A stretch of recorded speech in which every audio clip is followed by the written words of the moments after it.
Bonjour à toutes, bonjour à tous, bienvenue dans l'épisode suivant. Je suis ravi de vous retrouver pour ce premier numéro de l'année 2024. J'en profite pour vous souhaiter une excellente année, qu'elle vous apporte beaucoup de réussite et beaucoup de joie. Et on va essayer de vous régaler sur l'actu des plateformes de streaming, comme vous en avez l'habitude maintenant, sur l'actu des séries aussi.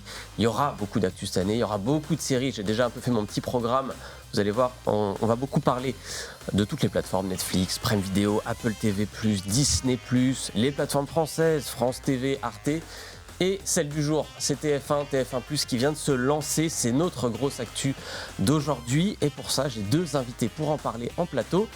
D'abord, Rebecca Blanc-Lelouch. Salut Rebecca. Salut Clément. Rebecca, journaliste à BFM Business, spécialiste du secteur des médias, de la communication notamment, présentatrice d'Hebdocom sur BFM Business, Hebdocom le vendredi à 14h, c'est ça ? Absolument. Et en replay, en podcast. Sur le site partout, on aura l'occasion d'en reparler au cours de cette émission.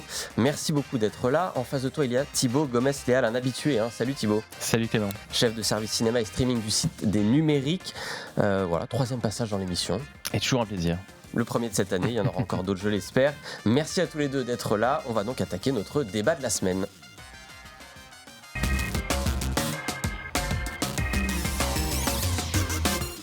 Je le disais, donc TF1 lance son offensive dans le streaming. Oubliez l'échec quand même assez cuisant, mais pas que pour TF1, pour tout le monde de Salto. Le groupe de visuel privé, le premier groupe d'Europe, a lancé le 8 janvier TF1+, sa nouvelle plateforme qui doit remplacer MyTF1 à terme. Alors MyTF1 existe encore, mais ça ne devrait pas durer longtemps. Plateforme gratuite, TF1+, qui regroupe tous les contenus proposés par TF1, contenus actuels, mais aussi des contenus plus anciens qui reviennent, qu'on va pouvoir revoir. Alors quand on dit contenu, on parle de films, on parle de séries, on parle d'émissions, on parle d'infos aussi, forcément, avec TF1. L'objectif, c'est de chambouler un peu ce marché du streaming français, aller chercher France TV, Arte, tout ça, qui ont déjà des belles plateformes. TF1, c'est une force de frappe, évidemment, bien supérieure à certains médias comme Arte, par exemple. Mais il y a la concurrence avec France TV qui est réelle. Et puis derrière, forcément, on pense forcément aux géants américains, Netflix, Prime Video, tout ça. Est-ce que TF1 peut titiller ces géants ? Rebecca, est-ce qu'il y a de l'ambition dans ce lancement de TF1+. Qu'est-ce que cherche le groupe ? Alors, ambition, c'est clairement le mot, et c'est l'impression que TF1 a voulu donner en cette rentrée, et ça a marché. Il y a quand même beaucoup de marketing, beaucoup de travail de communication qui se tâche On en derrière. a vu partout des pubs pour le lancement. On en a vu partout du TF1, du TF1+. Le gros changement, c'est le changement de nom. On passe de MyTF1 à TF1+. C'est quand même un marqueur fort dans l'ambition et dans le changement de communication. Là, TF1+ positionne vraiment comme un service de streaming, alors que MyTF1, c'était plus un service de rattrapage. C'est la grosse différence pour moi. C'est surtout un changement de philosophie aussi. Avant, TF1 attendait la diffusion des programmes en linéaire pour ensuite les rendre disponibles sur sa plateforme en replay, mais voulait d'une certaine façon, en fait, protéger ces programmes. Aujourd'hui, c'est un peu l'inverse. C'est on est dispo partout, on veut que notre audience s'élargisse, on veut se moderniser, on veut se positionner sur le digital. Et l'autre différence notable, c'est que TF1+ proposera des contenus plus longtemps et de façon enrichie, mais j'imagine qu'on va y revenir. Ça fait partie effectivement des spécificités. On l'a dit, il y a MyTF1 qui était là, qui existe encore en parallèle. C'est quoi la différence réelle, hormis effectivement cette histoire de délinéariser les programmes ? Est-ce qu'il y a autre chose entre ce TF1+ et ce MyTF1 ? Non, mais Rebecca l'a effectivement très bien dit. Tu l'as dit, c'est un changement de philosophie et il y a quand même on va dire un réglage qui est intéressant et qui va dans le sens de ce que Rebecca a dit, c'est-à-dire effectivement qu'avant les programmes étaient disponibles 7 jours et maintenant cette fenêtre va s'ouvrir et va s'accorder avec les autres acteurs du marché, c'est-à-dire effectivement Arte, Canal, etc. C'est-à-dire que l'on va passer de 30 à 48 mois. Donc du coup, ça va ouvrir véritablement. Alors, c'est pas la chronologie des médias, mais ça va ouvrir vraiment les programmes de TF1 à d'autres usages, et notamment à ces usages du streaming, ce qui est le territoire que veut conquérir TF1+. Oui, l'idée c'est aussi de changer le réflexe. Avant, on y allait parce qu'on avait peut-être raté l'émission qu'on aime bien ou la série qu'on aime bien. Tiens, on va rattraper l'épisode de la semaine. Là, c'est l'idée de prendre du marché, d'y aller, d'avoir ce réflexe TF1+, de dire tiens, qu'est-ce qu'on regarde ce soir ? Avant, on se disait tiens, on va aller sur Netflix, on va aller sur tel truc. Là, on va peut-être aller sur TF1+, en se disant tiens, peut-être un bon film sur TF1+, et pas juste le film qu'on aurait raté la semaine dernière ou la semaine d'avant. Je vous donne un chiffre quand même. 15 000 heures de programme. C'est ce que promet TF1+ pour son lancement. Alors, pour vous donner une idée, c'est les chiffres qui ont été donnés par Rodolphe Belmer. C'est à peu près l'équivalent de la profondeur de catalogue de Disney+ et de Prime Video, donc quand même 2 acteurs assez majeurs. C'est beaucoup moins que Netflix, mais Netflix, on le sait, a tendance à surgonfler son catalogue avec un peu tout et n'importe quoi. Netflix, c'est 40 000 heures, donc à peu près 3 fois plus, un peu moins de 3 fois plus. Thibaut, quand on regarde ce catalogue, c'est quoi les atouts de TF1+ en termes vraiment de contenu? Alors, on va parler un petit peu hors antenne.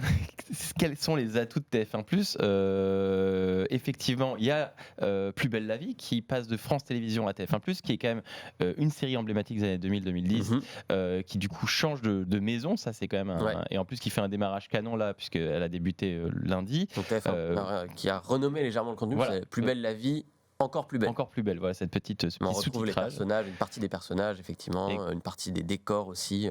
Exactement, et après la force de TF1+, on va dire, c'est la marque TF1 et c'est les émissions TF1. C'est-à-dire que c'est 20 ans de Koh-Lanta, 20 ans de Star Academy, 20 ans de The Voice, etc. etc. Donc c'est cette marque et ce patrimoine, on va dire, télévisuel assez important. Après, en termes de streaming pur, c'est-à-dire en termes d'addition de catalogue, de films, de téléfilms, de séries, pour ce démarrage-là, TF1+, je dois avouer que je ne vois pas encore la plus-value, parce que les films proposés, soit ils sont sur d'autres plateformes, soit ils sont pas forcément extrêmement excitants.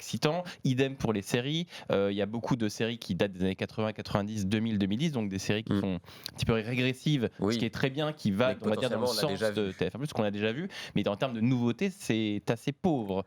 Donc pour l'instant, on va dire les plus-values, on va dire, c'est plus sur le point fort, c'est peut-être plus sur effectivement cette identité TF1. Et on va dire peut-être les productions maison et les émissions, mais j'attends de voir, je suis assez curieux. Oui, on en parlait un petit peu. Il y a une série qui effectivement est pour les amateurs, on va dire pour les sériephiles, qui est celle qui peut faire, en tout cas, les attirer vers TF1+, c'est Poker Face, qui est une série qui a déjà 1 an, qui est sortie sur Peacock aux États-Unis, qui n'a pas trouvé de diffuseur en France. Produite par Ryan Johnson. Produite par Ryan Johnson, Onion Glass, etc., à couteau tiré, donc qui a des films sur Netflix qui ont eu un beau succès. Est-ce que ça peut suffire? C'est quand même une série un peu confidentielle, on va dire. C'est un peu léger, et puis un gros produit d'appel, et puis ça correspond pas vraiment à l'identité de TF1, et surtout pas, on va dire, l'identité des gens qui regardent TF1 et qui pourraient regarder TF1+. Donc on va dire que TF1+ se lance et est encore un petit peu peut-être dans une quête d'identité par rapport à ce territoire du streaming. Ils ont pris comme ça 200 films, 200 séries, un peu pêle-mêle entre les gros titres et le régressif, mais ils se cherchent encore un peu. On fera peut-être un point dans 1 an et on en saura plus à ce niveau-là. Pour l'instant, Rebecca, la force de TF1+, c'est TF1 en fait. Pour moi, c'est ça. C'est les programmes historiques de TF1, c'est les programmes de flux, la Starac, Koh-Lanta, quelques fictions, HPI, Panda, succès maison. Mais en effet, j'ai pas grand-chose à rajouter de plus que ce que Thibaut a dit. On verra sur la suite. Il y a aussi quelques acquisitions étrangères, des séries d'animation. Pourquoi pas? Mais pour moi, la vraie plus-value de TF1, c'est en effet les programmes de flux historiques. Effectivement. Alors, il y a une petite innovation technologique dont je voulais qu'on parle quand même, puisque c'est ce que nous promet aussi TF1+, de ne pas être une plateforme de streaming comme toutes les autres. Alors, cette petite innovation, elle s'appelle Synchro. C'est un algorithme de recommandation. On sait tous à quel point il est difficile, parfois, le soir sur son canapé, quand on ne sait pas quoi regarder, et on ouvre une plateforme, et en général, une demi-heure après, on ne sait toujours pas quoi regarder, parce que soit on a déjà vu, soit on ne sait pas trop ce que nous propose la plateforme. Et un Synchro, c'est un algorithme de recommandation qui permet de trouver le bon programme quand on est plusieurs devant la télé. Donc soit on est avec des amis, soit on est avec juste ses enfants, soit avec son compagnon, sa compagne. On indique qui est là, et TF1+, pouf, sort de son chapeau une liste de programmes qui pourrait plaire aux utilisateurs. Est-ce que c'est gadget? Est-ce que c'est une bonne idée, cet algorithme?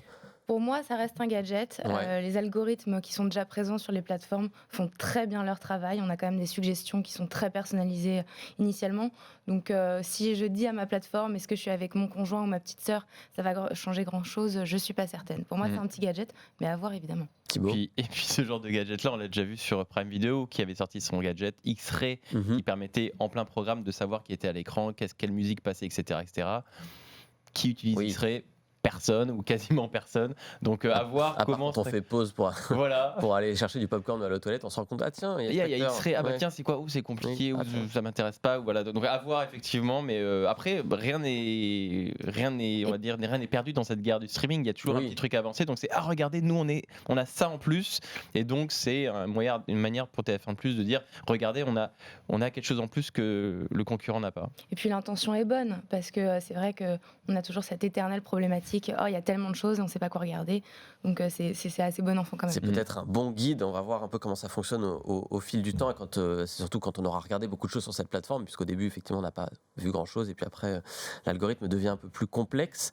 L'un des marqueurs forts, forcément, quand on dit TF1, certes, on pense à Koh-Lanta, on pense aussi forcément au JT de 20h, JT de 13h, et la nouvelle venue, Bonjour, la nouvelle matinale de TF1 qui vient de se lancer, qui est un des 2 produits avec Plus belle la vie de lancement, on va dire, de TF1+.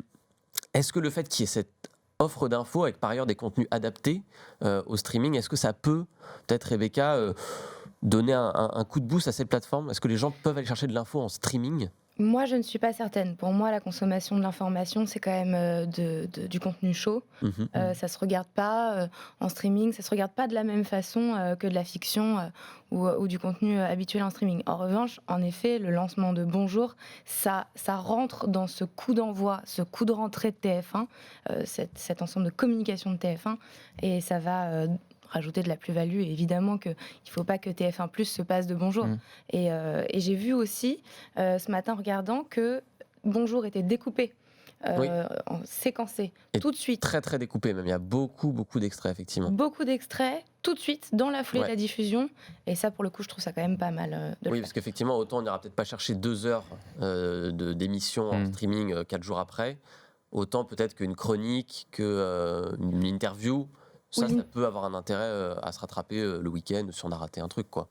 Moi, j'aimerais nuancer ce que tu dis, Rebecca, effectivement. Alors, je suis d'accord avec toi sur le côté, effectivement, il y a les usages, notamment sur l'actu, qui sont très, très bien ancrés, donc ça va être compliqué de les bouger. Il y a un élément qui est intéressant avec TF1+, et avec l'AVOD, parce que on ne l'a pas dit, c'est une plateforme d'AVOD, donc financée, donc gratuite, financée par la publicité, donc en pré-roll et en mid-roll, et qui est un territoire, la VOD, qui reste encore effectivement à aller conquérir par plein de plateformes. Arte d'autres plateformes le font, et TF1+ veut aller chercher ce territoire de la VOD et aussi le territoire de la Fast TV, c'est-à-dire ces télé connectées dans lequel on a une myriade de services gratuits de streaming, et du coup avoir TF1+ à moyen terme sur des milliers de télé connectées, ça permettra d'aller chercher les 35% de Français qui ne sont abonnés à aucune plateforme de streaming, et du coup peut-être aller chercher comme ça cette tranche de la population française qui échappe encore, on va dire, à ce flux du streaming, et qui est peut-être corrélé aussi, qui est lié on va dire à la tranche TF1. Des gens chez qui en tout cas la marque TF1 leur parlera forcément,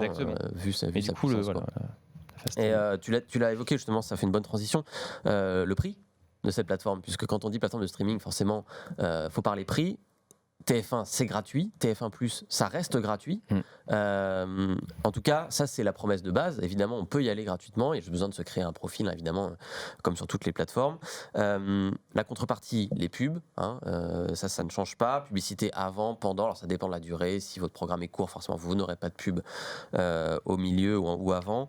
Publicité ciblée, ça, c'est intéressant en termes de modèle économique, puisque c'est la différence par rapport à une plateforme classique. Là, une plateforme de streaming, les pubs vont être hyper ciblées, et ça, pour TF1, Rebecca, je me dis que c'est hyper important en termes de marché. C'est très important de se positionner, en tout cas. Après, la pub vidéo, c'est encore complexe à comprendre. On est au début. On dit en effet que la pub adressée, le coût pour 1000, est au-dessus que sur la télé linéaire. En revanche, on touche moins de personnes. Enfin voilà, il faut encore voir les évolutions. En revanche, je ne pense pas que TF1 compte sur ce modèle d'abonnement payant. Oui, parce que du coup, c'est ça. Il y a, pour ceux qui n'aiment vraiment pas la pub, il y a quand même possibilité de s'abonner. Combien ? 5,99 € par mois. Je me suis noté ça.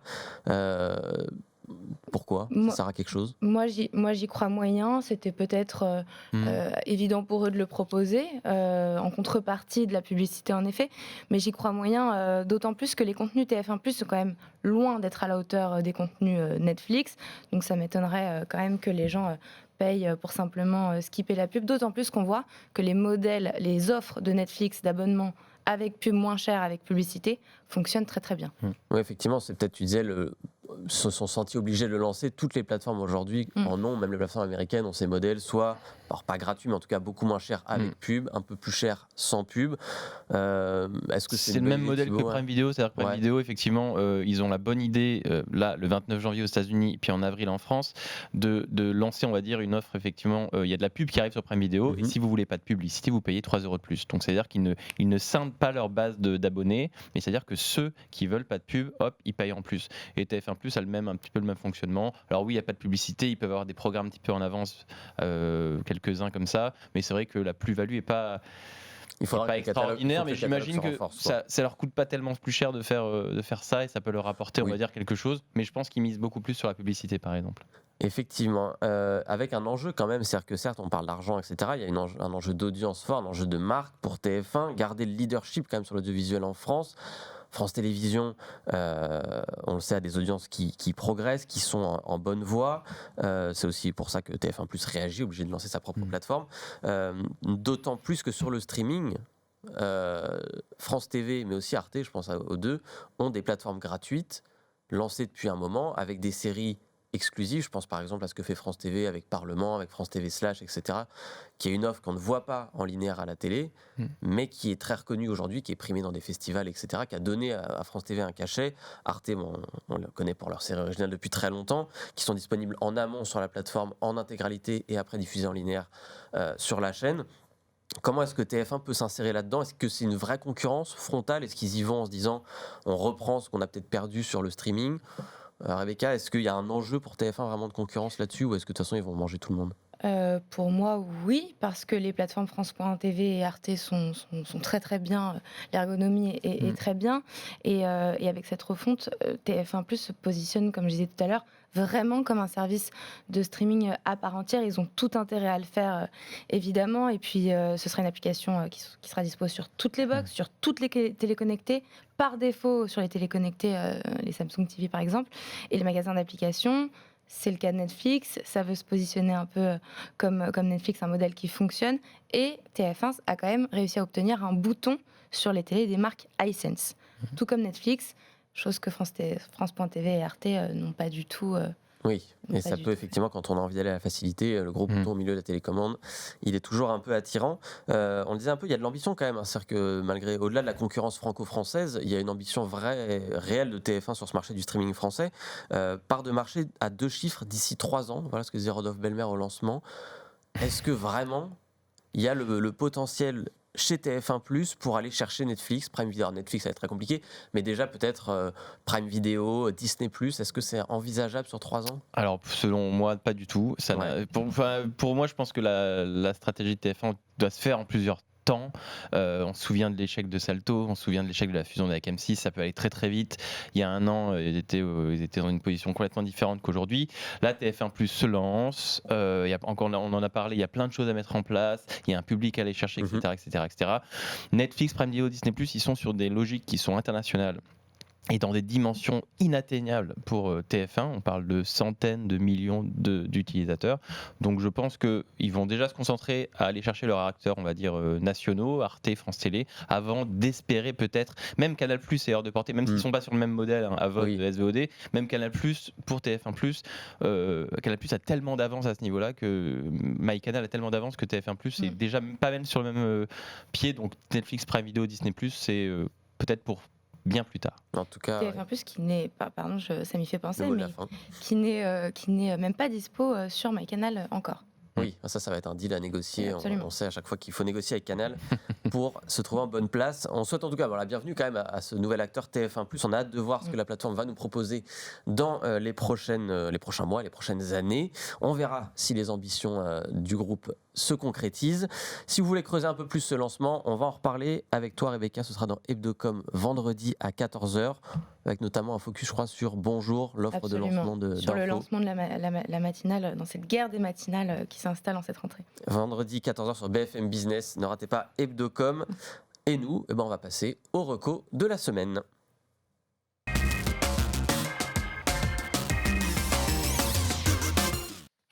Première série qu'on vous recommande de regarder cette semaine, c'est la saison 4 de True Detective. Ça s'appelle Night Country. Alors, True Detective, série, on va dire un peu culte quand même, hein, grande série en tout cas des années 2010, qui revient 5 ans après la dernière saison. C'est vrai qu'on avait un peu oublié cette série. 2019, c'était la saison 3 qui était passée complètement inaperçue. Saison 4 sort. Thibaut, c'est donc une série HBO qui arrive sur Prime Video via le pass Warner.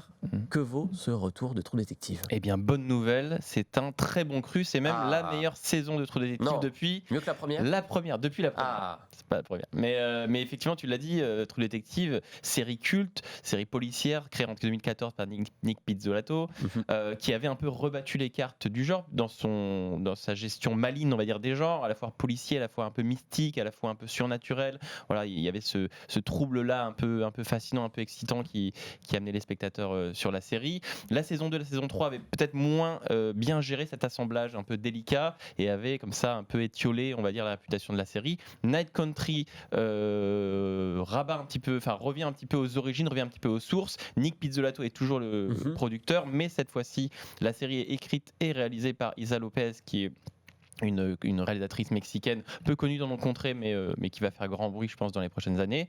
Et la série vaut surtout le détour aussi parce que c'est son cadre atypique. On se retrouve en Alaska pendant la nuit polaire, et donc on est comme ça dans cette série de meurtres énigmatiques au milieu de l'Alaska, dans cette région hostile, dans cette communauté bourrée de secrets, bourrée de traumatismes. Et ça fonctionne, surtout parce que c'est finement écrit, surtout parce que ces personnages sont extrêmement denses, extrêmement complexes, et que justement cet assemblage entre polar, surnaturel et aussi un petit peu horreur, là on le voit sur les images, on titille un petit peu l'horreur et l'horrifique, donc c'est très très bien. Et ben ça fonctionne, et je conseillerais effectivement de savourer ces épisodes de manière hebdomadaire, parce qu'effectivement le format binge peut être un peu moins bien marcher sur True Detective, mais Night Country est une très belle série pour commencer 2024. Avec donc Jodie Foster en tête d'affiche. Tout à fait, le duo de détectives Jodie Foster et Kali Reis, qui sont du coup un duo comme ça de détectives de deux générations différentes, de deux cultures différentes, de deux mêmes états d'esprit différents, qui vont effectivement un peu s'écharper, mais vont devoir travailler ensemble. Ça fonctionne très très bien, c'est finement écrit, et c'est l'une des grandes séries de ce début d'année 2024. On ne peut pas s'empêcher de penser que ça s'inscrit aussi dans ce genre des séries policières polaires, entre guillemets. Alors Fargo, quelque part, est un peu la source d'inspiration de tout ça, qui était un peu humoristique, Fargo, mais qui en a inspiré beaucoup. Il y a eu la série Fargo qui s'est inscrite là-dedans, Polar Park récemment sur Arte, qui joue sur cette ambiance de neige où effectivement un peu tout est enseveli et les gens sont un peu engourdis et beaucoup de secrets cachés sous la neige. Donc, exactement, tout à fait. Sanglant. Dans la saison 4 de True Detective, donc sous-titré Night Country, c'est la première fois qu'il y a un sous-titre d'ailleurs dans cette série. Donc à voir 6 épisodes, il me semble. Non, plus 7. Plus 7. C'est donc à voir à partir du 15 janvier. Lundi sur Prime Video via donc le Pass Warner.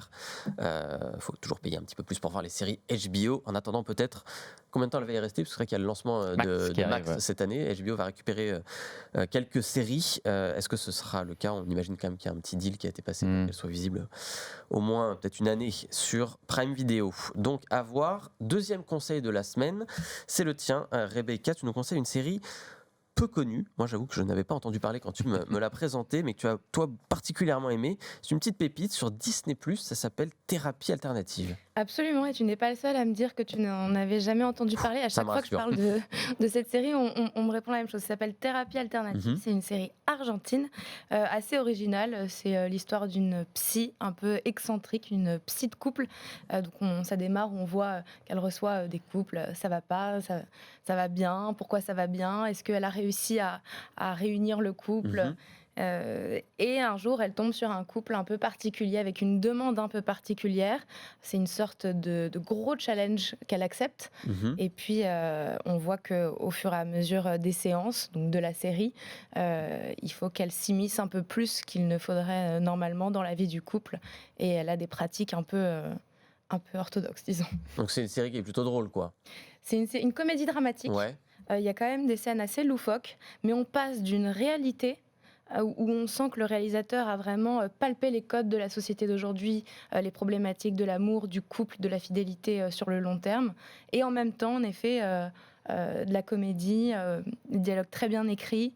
Et puis voilà, on peut s'identifier plus ou moins dans certains couples. Avec cette anecdote que tu me racontais tout à l'heure, à savoir que les deux acteurs qui jouent le couple étaient en couple. Étaient en couple avant, pendant le tournage, et se sont séparés pendant la promo de la série.